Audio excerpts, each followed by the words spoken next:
Hello, my dear students. How are you all? I hope you all are doing great.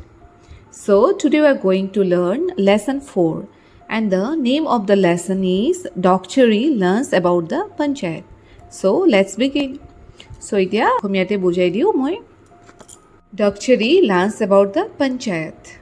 তো ডক্টৰীয়ে কিহৰ বিষয়ে জানিলে পঞ্চায়তৰ বিষয়ে Do you know who builds our roads, bridges and office buildings? ইয়াতে কৈছে তোমালোকে জানানে কোনে আমাৰ বাবে ৰাস্তা বনায় ব্ৰিজ বনায় আৰু অফিচৰ বিল্ডিংবোৰ বনায় from where does the money to build all দিছ কাম আৰু এই টকা পইচাবোৰ তেওঁলোকে ক'ৰ পৰা পায় বা ক'ৰ পৰা আহে in groups discuss how government money is spend for public welfare ইয়াত কৈছে গ্ৰুপ সজাই আমাক ডিছকাছ কৰিব দিছে যে এই চৰকাৰে টকা পইচাবোৰ যে খৰচ কৰে ক'ৰ পৰা পায় What will you do to help people who are old, unwell or homeless? কৈছে তোমালোকে কেনেকৈ তেওঁলোকক সহায় কৰিবা যিবোৰ বয়সস্থ বেমাৰ আজাৰ হৈ আছে ঘৰ দুৱাৰ নাই তেওঁলোকৰ বাবে কেনেকৈ সহায় কৰিবা তেওঁলোকক In this lesson, we will read about how panchayats spend money for the people. So, এইটো লেচনত তোমালোকে জানিব পাৰিবা কেনেকৈ পঞ্চায়তে টকা পইচাবোৰ খৰচ কৰে সেইবোৰ মানুহৰ ওপৰত সো বোলা এতিয়া আমি ষ্টাৰ্ট কৰোঁ Doktori is a student of class 8 of Disangmukh Janajati high school so Doktori class 8ৰ ষ্টুডেণ্ট হয় আৰু তাই যিখন স্কুলত পঢ়ে স্কুলখনৰ নাম হৈছে Disangmukh Janajati high school her Babu father Kongke Mili takes her to school on his bicycle আৰু তাইৰ দেউতাকৰ নাম হৈছে কংকে মিলি আৰু তাই দেউতাকক কি বুলি মাতে বাবু তাইক কেনেকৈ স্কুললৈ লৈ যায় চাইকেলেৰে এই পিকচাৰত দেখা পাইছানে তোমালোকে ছবিটো she loves the bicycle ride for she gets to know' new things every day আৰু তাই সদায় বাইচাইকেল বা চাইকেলেৰে গৈ ভাল পায় কাৰণ তাই নতুন নতুন কথা নতুন নতুন বস্তু জানিব পাৰে সদায় Doktori means a necklace of beads the Mising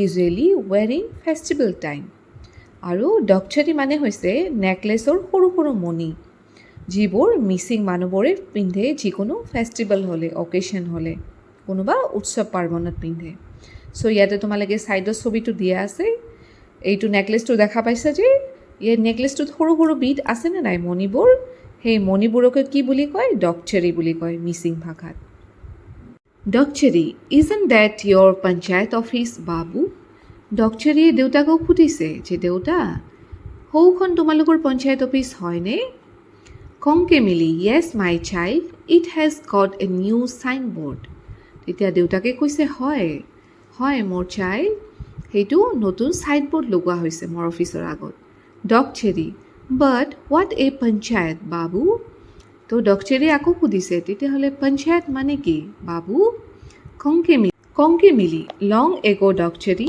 Panchayat meant a system of governance by 5 elderly men called Panchgrami Pramukh. Their word was the rule. There was no quarrel among the villagers because they respected their Gram Pramukhs.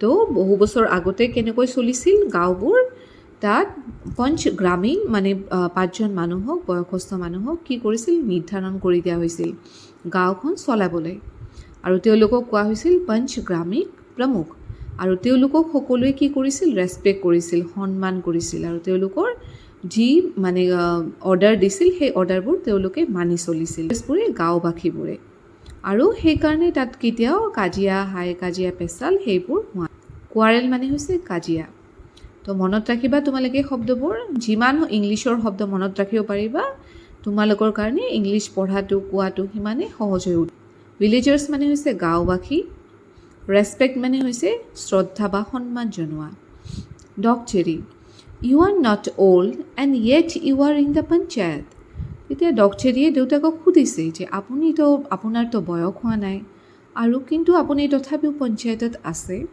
কংকে Mili you see now it is এনি ওৱান who is above 21 can contest panchayat elections এতিয়া দেউতাকে কৈছে যে আজিকালি যাৰ মানে 21 বছৰৰ ওপৰত হয় বয়স তেওঁ পঞ্চায়ত ইলেকশ্যন খেলিব পাৰে A panchayat is the body that is responsible for the development of villages. তো কৈছে যে আজিকালি পঞ্চায়তৰ ওপৰতে গোটেইখিনি দায়িত্ব থাকে যাতে গাঁওটোৰ উন্নতি হয় বা উন্নয়নৰ গোটেইখিনি দায়িত্ব পঞ্চায়তৰ ওপৰত দিয়া থাকে। The panchayat is a very important institute for social change. You know, তেতিয়া কৈছে যে সমাজ এখন পৰিৱৰ্তনৰ ক্ষেত্ৰত তো পঞ্চায়তে খুব ডাঙৰ ভূমিকা গ্ৰহণ কৰে। The Constitution of India grants power to the panchayat to raise taxes, plan development schemes and work for local development. তো আমাৰ কনষ্টিটিউশ্যন অফ ইণ্ডিয়া ভাৰতৰ সংবিধানে পঞ্চায়তক তেনেকুৱা কিছুমান ক্ষমতা প্ৰদান কৰিছে যাৰ জৰিয়তে তেওঁলোকে টেক্স উঠাব পাৰে, তাৰপিছত স্কিম বনাব পাৰে আৰু লোকেল ডেভেলপমেণ্ট গাঁওবোৰৰ উন্নতিৰ বিকাশত তেওঁলোকে সেইবোৰ খটাব পাৰে টকা পইচাবোৰ। Doktori, what kind of work do you do babu? ডক্টৰীয়ে দেউতাকক সুধিছে যে দেউতা আপোনালোকে কি কি কাম কৰে? Khongke Mili, we build and repair rural roads, bridges, houses for the poor and so' on. তেতিয়া খংকে মিলি কৈছে যে আমি যিবিলাক ৰুৰেল এৰিয়া, ৰুৰেল মানে হৈছে গাঁৱৰ এৰিয়া, ঠিক আছে, আৰবান মানে হৈছে টাউনৰ এৰিয়া। তো মনত ৰাখিবা ৰুৰেল মানে কি, কোনবোৰ এৰিয়া? গাঁৱৰ এৰিয়া ধৰা হয় ৰুৰেল মানে। তো ৰুৰেল এৰিয়াৰ ৰাস্তা ঘাটবোৰ, বিল্ডিংবোৰ, সেইবোৰ নতুন ৰাস্তা বনোৱা, বেয়া ৰাস্তাবোৰ ঠিক কৰা, ব্ৰিজ বনোৱা আৰু দুখীয়া মানুহৰ কাৰণে ঘৰ প্ৰদান কৰা, ঘৰ বনোৱা, এইবোৰ কাম তেওঁলোকে কৰে। Doktori, where do you get all the money from? ডক্টৰীয়ে সুধিছে আপোনালোকে হ'লে ইমানবোৰ টকা পইচা ক'ৰ পৰা পায়? খংকে মিলি, এ গুড কুৱেশ্যন। দেউতাকে কৈছে হয়, এটা ভাল প্ৰশ্ন সুধিছা। The panchayat raises a little money from taxes on vehicles, river ghats, bazaars and bills, etc. এতিয়া খংকে মিলি কৈছে যে পঞ্চায়তবোৰে অলপ অলপকৈ টেক্স উঠায়। ক'ৰ পৰা? গাড়ী মটৰৰ পৰা, ৰাস্তাৰে চলে যে তোমালোকে দেখা পোৱা নে? অলপ অলপকৈ টেক্স লয় যে, নদী ঘাটৰ পৰা টেক্স উঠায়, বজাৰৰ পৰা, সাপ্তাহিক বজাৰ, মাহেকীয়া, এইবোৰৰ পৰা কি কৰে তেওঁলোকে? টেক্স উঠায়। Doktori, is that money enough to do work? ডক্টৰীয়ে সুধিছে সেইবোৰ টকা পইচাৰে হয় জানো এইবোৰ কাম গোটেইখিনি? খংকে Mili, we get annual grant from the panchayat and rural development department of the government. তো খংকে মিলিয়ে কৈছে তেওঁলোকে বছৰেকীয়া গ্ৰেণ্ট পায়। ক'ৰ পৰা? পঞ্চায়ত এণ্ড ৰুৰেল ডেভেলপমেণ্ট ডিপাৰ্টমেণ্টৰ পৰা, আৰু সেইটো হৈছে চৰকাৰৰ আণ্ডাৰত। The local MLA or ministers can also' contribute substantially if they wish. আৰু যিবোৰ লোকেলৰ মিনিষ্টাৰবোৰ থাকে, MLA থাকে, তেওঁলোকে সহায় কৰিব পাৰে, যিখিনি যিমান দূৰ পাৰে তেওঁলোকে যদি ইচ্ছা কৰে, if they wish. Doktori, why don't you build a house for poor Dhaniram Babu?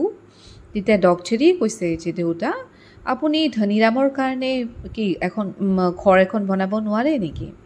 খংকে Mili, oh' Dhaniram, the man with no' legs, we did build a house for him last year but he left it after his mother died.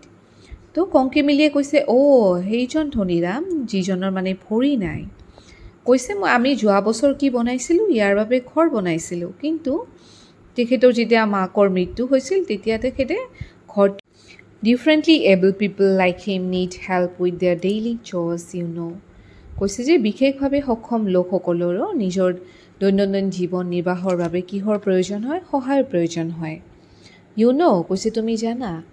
ডক্টৰী, Babu please do something for the poor men. তেতিয়া ডক্টৰীয়ে কৈছে যে দেউতা কিবা এটা কৰক সেই দুখীয়া মানুহজনৰ বাবে। He spends the bitter cold December nights on the open veranda of our school building. কৈছে যে তেখেতে সেই ডিচেম্বৰ মাহটোত একদম প্ৰচণ্ড ঠাণ্ডাৰ মাজত এই অ'পেন বাৰাণ্ডাতেই ৰাতিটো কটাইছিল। খংকে মিলি, don't worry, we are building a home for people with special needs like him. তেতিয়া খংকে মিলি কৈছে চিন্তা নকৰিবা, আমি এই ধৰণৰ দুখীয়া মানুহৰ বাবে কি কৰি আছোঁ? ঘৰ বনাই আছোঁ। So' that they can live with dignity. So' মানে তেওঁলোকে যাতে নিজৰ মৰ্যাদাৰে তাতে থাকিব পাৰে। Young people like you should do volunteer work there when you can. কৈছে যে তোমালোকৰ দৰে য়ং মানুহবোৰেও ভলেণ্টিয়াৰৰ দৰে তাতে কাম কৰিব পাৰে যেতিয়া তুমি পাৰা। You will see how they learn to do their own chores and also paint, read, play games and enjoy other hobbies. কৈছে যে তেতিয়া তোমালোকে চাব পাৰিবা কেনেকৈ ইহঁতে নিজৰ দৈনন্দিন কামবোৰ কৰিব পাৰে, পেইণ্ট কৰিব পাৰে, কালাৰ কৰিব পাৰে, পঢ়িব পাৰে, খেলিব পাৰে আৰু নিজৰ হবিবোৰ কৰি ফূৰ্তি কৰিব পাৰে, স্বাধীনভাৱে কেনেদৰে তেওঁলোকৰ জীৱন নিৰ্বাহ কৰিব পাৰে। You will see how such people can lead normal, happy lives and learn to be independent. কৈছে তেতিয়া তুমি চাব পাৰিবা সেই তেনেকুৱা মানুহেও কেনেদৰে স্বাধীনভাৱে ফূৰ্তিৰে নিজৰ লাইফটো নৰ্মেলভাৱে কটাব পাৰে। ডক্টৰী, thank you babu, I will help you in the panchayat work. তেতিয়া ডক্টৰীয়ে কৈছে যে ধন্যবাদ দেউতা, মই আপোনাক পঞ্চায়তৰ কামত সহায় কৰিম। চ' আশা কৰিছোঁ তোমালোকে এইখিনি বুজি পালা। তো বাকীবোৰ কুৱেশ্যন আনচাৰবোৰ আমি অইন এটা ভিডিঅ'ত ডিছকাছ কৰিম। তো আজিৰ বাবে এইখিনিতে হ'ব দিয়া। Thank U.